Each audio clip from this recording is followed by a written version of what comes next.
Bien le bonjour, j'espère que vous allez bien. Si vous êtes arrivé jusqu'ici, c'est sûrement ou peut-être que vous aussi, tout comme moi d'ailleurs, vous perdez vos cheveux. Pas de panique, vous inquiétez pas, c'est quelque chose de très fréquent.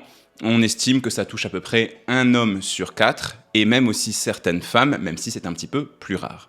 Qu'on parle de calvitie ou d'alopécie, il ne faut surtout pas que vous pensiez que c'est une fatalité. On peut complètement, j'irai pas jusqu'à dire inverser, mais ralentir le processus, notamment grâce à son alimentation. Donc aujourd'hui, je vais te donner les 6 aliments les plus intéressants pour ralentir la perte de cheveux, et je finirai cette vidéo en te donnant un menu sur une journée parfait qui contient tout ce qu'il faut à l'intérieur pour ralentir cette fameuse perte de cheveux. Et on commence tout de suite. La première chose qui va être importante, c'est de consommer suffisamment de protéines de qualité. Tu sais très certainement que lorsque tu manges, on va retrouver différentes choses dans ton assiette qu'on peut parfois appeler du sucre, du gras, des vitamines ou encore parfois un terme qu'on appelle des protéines. Il faut que tu te dises que dans des aliments, il y a différentes briques, un petit peu comme si tu mangeais un énorme Lego.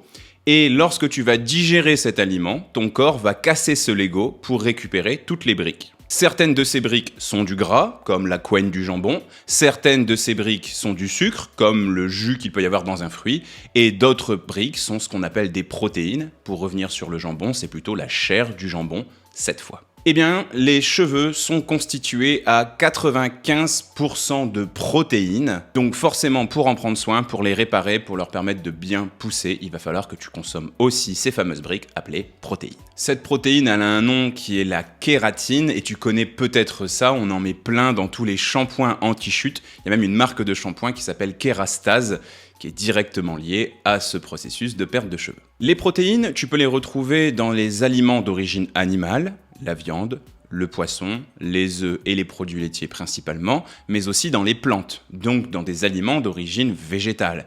Les féculents, les lentilles, les fruits à coque en petite quantité tels que les noix, etc., etc. Ici, pour la santé de tes cheveux, on va surtout s'intéresser aux protéines d'origine animale parce qu'ils contiennent tout ce qu'il faut pour construire et réparer tes cheveux. C'est pas que les protéines végétales sont à mettre de côté ou à interdire ou à complètement négliger dans ton alimentation, mais en tout cas, elles vont être nettement moins efficaces pour ce qui nous intéresse ici, la perte de cheveux. Concrètement, ce que je te conseille, c'est de manger des protéines à chaque repas. En tout cas, au petit déjeuner, au déjeuner et au dîner. À la collation, éventuellement, tu peux faire une petite croix dessus. Et si possible, comme je te le répète assez souvent, essaye de prendre plutôt un petit déjeuner salé qu'un petit déjeuner sucré. Tu auras bien évidemment des protéines de meilleure qualité, par exemple en y mettant des œufs, mais en plus de ça, c'est aussi beaucoup plus intéressant pour ton équilibre alimentaire. Ici, dans le menu que je vais composer tout au long de cette vidéo, j'ai mis 2 œufs au petit déjeuner, mais aussi un petit peu d'emmental. J'ai mis du foie de veau le midi et du maquereau le soir. On a donc 4 fois des protéines dans la journée et 4 types de protéines différentes, des œufs, un produit laitier, de la viande rouge, donc des abats, et du poisson. Parfait. Deuxième petite chose qui vont être absolument essentielles pour ralentir la perte des cheveux, c'est de consommer suffisamment de fer. Il y a quelques secondes, je te parlais de petites briques qu'on retrouve dans ton alimentation, le gras, le sucre, les protéines, etc. Et bien parmi toutes ces briques, il y en a une qu'on appelle le fer. Tu as très certainement déjà entendu parler de lui. La mission du fer, principalement, c'est de construire ou de constituer ton sang. Le rôle de ce fer dans ton sang, c'est d'être un petit peu comme un transporteur, un petit peu comme un camion. Et ce camion, qu'est-ce qu'il va transporter dans ton sang ? L'oxygène. Bien évidemment, tu sais qu'un être humain ne peut pas vivre sans oxygène. Et quand tu respires, tu remplis tes poumons de cet oxygène qu'on trouve dans l'air. Mais l'oxygène, il n'a pas pour but de rester dans tes poumons. Il doit aller partout dans ton corps parce que tout ton corps a besoin d'oxygène pour vivre. Par exemple, au moment où je parle, mes mains bougent, ma mâchoire travaille et mon cerveau aussi. Donc mes mains, ma mâchoire et mon cerveau sont particulièrement approvisionnés en oxygène, transporté dans mon sang grâce au fer qu'il contient. Eh bien écoute, c'est pas bien plus compliqué que ça à comprendre. Tes cheveux, eux aussi, ont besoin d'oxygène pour vivre. Et donc s'il manque du fer dans ton sang, tu ne vas pas réussir à les oxygéner complètement. En gros, tes cheveux vont un peu suffoquer, vont être un peu étouffés. Et donc, ils vont mourir beaucoup plus facilement. Ici, comme pour les protéines juste ici, on a du fer de bien meilleure qualité dans les aliments, encore une fois, venus des animaux. Il y a aussi du fer dans les plantes. D'ailleurs, ça peut être très intéressant de consommer des aliments qui en contiennent d'origine végétale. Je pense aux lentilles, je pense aux féculents complets par exemple. Mais ce fer est nettement moins efficace, encore une fois. Donc on revient sur les aliments dont je te parlais déjà, la viande, le poisson, les œufs, et il y a un petit peu une catégorie qui est la championne du fer, c'est ce qu'on appelle les abats, le cœur, les poumons, la cervelle, et particulièrement le boudin noir. Bah ouais, le boudin noir c'est fait avec du sang, donc forcément ça contient énormément de fer. Donc si tu aimes ça, je te conseille de manger du boudin noir une fois toutes les 2 semaines, ou au moins une fois par mois, pour remplir les stocks de fer de façon efficace. En plus de ça, comme je te le disais, pense à améliorer aussi un petit peu la qualité des féculents que tu consommes. Essaye d'éviter le riz blanc, les pâtes blanches, pense aux lentilles, pense aux flageolets, pense aux pois chiches, pense au riz complet, au quinoa. Bien sûr, c'est du fer végétal moins efficace, mais ça peut être intéressant quand même d'aller en ajouter des petites touches à droite à gauche en complément du fer animal que tu vas consommer. Mais, avant d'aller plus loin, le fer que tu as dans ton sang, tout comme le fer que tu retrouves peut-être sur le portail de ta maison, il peut rouiller. Et il existe un anti-rouille naturel qu'on va retrouver dans ton alimentation, tu as très certainement déjà entendu parler de lui, c'est la vitamine C. Mais ne vous prenez pas non plus la tête à courir après le moindre milligramme de vitamine C. La vitamine C, on la retrouve dans les fruits et dans les légumes crus, mais aussi dans les herbes aromatiques, particulièrement le persil. Donc moi, ce que je vous conseille, c'est de manger 3 fruits par jour, 3 fruits différents répartis sur 3 repas dans la journée, et d'essayer de garder une portion de légumes crus, soit le midi, soit le soir, d'environ 150 à 200 grammes. Et puis en parallèle de ça, dès que vous en avez l'occasion, vous balancez un maximum d'herbes aromatiques dans vos plats, du persil, du basilic, etc., etc. Dans le menu que je compose tout au long de cette vidéo, il y a du fer dans les œufs du petit déjeuner, dans le foie de veau du repas du midi, et bien évidemment dans le poisson qu'il y a au dîner. Troisième petite brique super importante pour ralentir la perte des cheveux, on appelle ça le zinc. Le zinc, encore une fois, c'est une petite brique, comme les protéines et le fer qu'on va retrouver dans ton alimentation, et c'est quelque chose, d'une certaine manière, qui va permettre à ton corps de créer et de réparer des cellules. C'est un petit peu comme si c'était un chef de chantier qui arrive dans différents endroits sur ton corps et qui donne des ordres. Et les gars, là, il est temps de réparer, et les gars, il est temps d'entretenir. Et donc forcément, ça se passe à peu près partout dans ton corps, mais aussi bien évidemment particulièrement dans ton cuir chevelu. Donc forcément, si tu manques de zinc, ton corps ne va pas comprendre qu'il est censé créer et réparer davantage tes cheveux. Mais le zinc, il a un autre intérêt. Tu as peut-être déjà remarqué que lorsque tu tires sur un cheveu, il y a une espèce de petite boule blanche qui vient parfois avec, qu'on appelle souvent le bulbe. Ce bulbe, c'est un petit peu une espèce d'usine à produire des cheveux. C'est pas grave que tes cheveux tombent, mais quand le bulbe vient avec, ce qu'on appelle le follicule pileux, eh bien finalement ton cheveu il est mort, l'usine est morte, il n'y aura plus de cheveux à cet endroit-là. Eh bien il est prouvé scientifiquement, et d'ailleurs je te remets une étude juste ici, que consommer suffisamment de zinc va éviter la destruction de ce bulbe et donc permettre à cette usine à créer des cheveux de rester efficace. Comment ça se passe? En fait, c'est pas très compliqué. Tu sais peut-être que les hommes ont un corps qui fabrique une hormone qu'on appelle la testostérone. Testostérone, testicule, c'est une hormone purement masculine. Les femmes en ont un tout petit peu, mais nettement moins. Les femmes, elles, ont plutôt les ovaires qui fabriquent ce qu'on appelle des œstrogènes. Eh bien, il peut y avoir certaines modifications dans ton corps. Je rentre pas plus dans le détail là, c'est des modifications génétiques, ce qui explique que si ton grand-père était chauve, ton père aussi, toi, il y a des chances que tu le deviennes aussi. Je sais de quoi je parle. Eh bien, on va dire que le zinc, il va aller bloquer un petit peu l'action de cette testostérone modifiée, et c'est comme ça, du coup, que les bulbes de tes cheveux sont intacts. Je rentre pas plus dans le détail, j'ai pas envie de te donner un cours de biochimie non plus. Les aliments les plus riches en zinc sont les coquillages, les crustacés, les mollusques, particulièrement les huîtres. On retrouve aussi beaucoup de zinc dans une famille d'aliments dont je t'ai déjà parlé, les abats, donc les poumons, le foie, les rognons, la cervelle, le boudin. On a aussi pas mal de zinc dans la viande rouge, dans le chocolat, mais aussi dans tout ce qui est fruits à coque oléagineux, les noix, les amandes, les noix de cajou, les noix de pécan, etc. Au niveau du menu que je te compose tout au long de cette vidéo, tu as pas mal de zinc dans le foie de veau que j'ai mis le midi et dans le chocolat noir que j'ai mis au dîner. Quatrième brique absolument essentielle pour limiter la perte de cheveux, c'est ce qu'on appelle le magnésium. Pour expliquer l'efficacité du magnésium, il faut qu'on dresse un constat qui peut te paraître évident. La perte des cheveux, c'est aussi une histoire de stress. D'ailleurs, moi j'ai toujours eu une touffe de cheveux gigantesque avec une grande mèche là pendant que j'étais au lycée, pendant que j'étais en études, etc.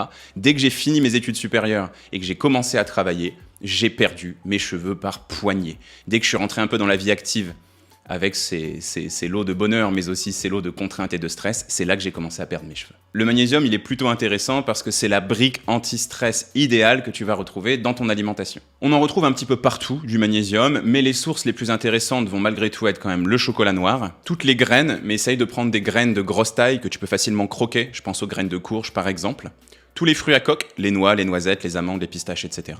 Les féculents complets type légumineuses, les lentilles, les pois chiches, etc. qui contiennent aussi des protéines assez intéressantes et un petit peu de fer. Donc ça mérite une place de choix dans ton assiette. Et la banane, qui est un fruit assez connu pour ça, contient pas mal de magnésium. Au niveau du menu que je te compose tout au long de cette vidéo, tu retrouveras du magnésium dans les noix que j'ai mis à la collation et dans le chocolat noir que j'ai mis au dîner. Cinquième brique absolument essentielle pour éviter la perte des cheveux, c'est ce qu'on appelle la vitamine B8, aussi appelée la biotine. Cette vitamine B8, elle est très intéressante, non pas parce qu'elle va permettre à tes cheveux d'être fabriqués ou réparés plus facilement, mais parce qu'elle va les rendre plus solides. C'est pas une idée de réparation, c'est une idée d'éviter que tes cheveux tombent. Donc en fait, on est plutôt dans de la prévention que de la réparation ici. D'ailleurs, elle est très souvent recommandée dans les traitements contre la perte des cheveux. Donc si par exemple tu prends des compléments alimentaires pour éviter la perte des cheveux, t'es sûr qu'ils sont surchargés de vitamine B8, donc de cette fameuse biotine. Les aliments les plus riches en vitamine B8 sont très loin en tête les champignons. Et je déteste les champignons. Ça explique peut-être pourquoi je perds mes cheveux. Donc pense à les inclure dans ton alimentation et pense bien évidemment à suivre le rythme des saisons. On a aussi pas mal de vitamine B8 dans les œufs, dans les abats et dans les féculents complets, les lentilles, le quinoa, etc., qui sont déjà des aliments dont j'ai parlé plus tôt dans la vidéo. La nature, elle est plutôt bien faite quand même. Au niveau du menu que je te compose tout au long de cette vidéo, il y a de la vitamine B8 dans les œufs et dans les champignons que je t'ai mis au petit déjeuner. Sixième et dernière petite brique qu'on retrouve dans ton assiette, super importante pour ralentir la perte des cheveux, ce sont les probiotiques. Tu sais peut-être que notre monde est rempli de plein de petits microbes qu'on appelle parfois des virus ou qu'on appelle parfois aussi des bactéries. Il y en a absolument partout autour de toi, mais il y en a aussi sur toi, à la surface de ta peau, mais bien évidemment à l'intérieur de ton corps. Tu as peut-être déjà entendu parler de ce qu'on appelle la flore intestinale ou la flore bactérienne, ou encore les probiotiques. Les probiotiques, ce sont des bactéries qui vivent particulièrement à l'intérieur de ton corps, et qui sont bonnes pour ta santé. L'endroit où on retrouve le plus de probiotiques dans ton corps, c'est clairement ton système digestif, et particulièrement les intestins. S'il n'y a pas de probiotiques, tes intestins fonctionnent mal. Et pourquoi est-ce que ça nous intéresse dans cette histoire de perte des cheveux? Parce que depuis tout à l'heure, je te parle de briques, des protéines, du fer, de la vitamine B8, et je t'explique que tu manges ces aliments, que ton corps casse ces aliments pour récupérer des briques de Lego, et qu'ensuite ces briques de Lego, elles vont dans ton sang. Mais comment est-ce qu'elles passent de ta bouche, ton estomac et tes intestins à ton sang? Il faut bien qu'elles soient absorbées d'une certaine manière, un petit peu comme si elles passaient à travers un filtre à café. Eh bien ce filtre au travers duquel elles vont passer, ce sont tes intestins, c'est ce qu'on appelle la barrière intestinale. Et donc si tes intestins fonctionnent mal, plutôt que ton corps garde ces briques très intéressantes pour ta santé et la santé de tes cheveux, ces briques vont finir dans les toilettes. Et ça, c'est une base en nutrition, mais en santé. Avant de demander à quelqu'un de manger des compléments alimentaires, de manger plus tel aliment ou moins un autre aliment, il faut déjà s'assurer que ses intestins fonctionnent bien. Combien de pertes de poids j'ai pu voir bloquées parce que les intestins ne fonctionnaient pas bien, chose qui est réglée très facilement si on s'attaque à ces fameux probiotiques. D'ailleurs, il y a beaucoup de probiotiques et de bonnes bactéries dans des aliments qu'on appelle les aliments fermentés. J'ai déjà fait une vidéo sur le sujet, je te la remets juste ici et dans la description. Donc premièrement, si tu n'as pas assez de probiotiques dans le corps, ce que tu peux faire, c'est faire une cure de probiotiques. Ça dure 30 jours et un probiotique que j'aime beaucoup, c'est l'Actibiane des laboratoires Pilège. Va en pharmacie, pose des questions à ton pharmacien ou ta pharmacienne, il saura te conseiller parfaitement. Et ces bactéries, elles vont se nourrir de certaines choses qu'on appelle des fibres. C'est notamment ce que tu vois quand tu regardes de l'ananas de près que tu tires dessus. C'est aussi ce que tu as de coincé entre les dents quand tu manges des amandes complètes. Ces choses-là sont très intéressantes parce qu'elles vont nourrir les bactéries dans ton intestin. Donc là, à l'inverse de tout ce que j'ai dit pendant la vidéo, on va surtout s'intéresser aux plantes, donc aux aliments d'origine végétale. Je vais te conseiller, comme je te l'ai déjà dit, 3 fruits par jour, environ 100 grammes par portion, si possible des fruits de saison, français, locaux et issus d'une agriculture raisonnée. Tu mets aussi 2 portions de légumes, une le midi, une le soir, environ 150 à 200 grammes. Et puis tu penses à ajouter des fruits à coque, des herbes aromatiques, un petit peu de graines à droite à gauche dans ton alimentation pour augmenter la quantité de fibres. Quelque chose qui est aussi super intéressant, c'est de prendre tous tes féculents en version complète ou semi-complète. Je pense au riz complet, semoule complète et pâte complète, mais aussi pain complet. Tout le reste, les lentilles, le quinoa, etc., ne t'en occupe pas, c'est complet par nature. Dans le menu que j'ai composé ici, tu vas retrouver des probiotiques 2 fois grâce à des aliments fermentés. Bien évidemment, on a le fromage du petit déjeuner, mais aussi le yaourt à la grecque que j'ai mis le midi. Et pour finir, comme promis, voici un menu parfait pour ralentir la chute de cheveux. Il contient tout ce qu'il faut. Au petit déjeuner, j'ai mis 2 œufs au plat, une crêpe ou une galette de sarrasin, des champignons de Paris, 30 g d'emmental et une poignée de myrtille. Sur le repas du midi, une salade de tomates, une ratatouille faite maison, du foie de veau et en dessert, un yaourt à la grecque avec un petit peu de miel. Attention, ici on est sur un menu typiquement d'été. Donc si tu regardes cette vidéo en hiver, va falloir adapter cette recette et trouver des légumes de saison. Pour la collation, j'ai mis 2 prunes rouges et une poignée de noix de Grenoble. Encore une fois, les prunes ne sont pas de saison très longtemps dans l'année. Donc si tu regardes cette vidéo à une autre période que la fin de l'été, change ce fruit pour mettre un fruit de saison. Et au dîner, j'ai fait un taboulé à la menthe, du maquereau rôti avec des herbes et du citron, et 2 carrés de chocolat noir à au moins 70% de cacao en dessert. Si la pédagogie de cette vidéo vous a plu, n'hésitez pas à passer sur le site lenutriscope.fr. Vous y trouverez des programmes pour les hommes, pour les femmes et pour les femmes ménopausées, dont le but est de vous apprendre à manger équilibré pas à pas, à votre rythme. Et il y a plein d'éléments très concrets, des recettes, des menus, bref, il y a tout ce qu'il faut. Si cette vidéo elle t'a plu, je t'invite à me le dire en commentaire et à me laisser un petit like et à t'abonner à la chaîne si c'est pas encore fait. Moi je te retrouve ici 2 fois par semaine et tous les jours sur tous mes autres réseaux sociaux. Salut!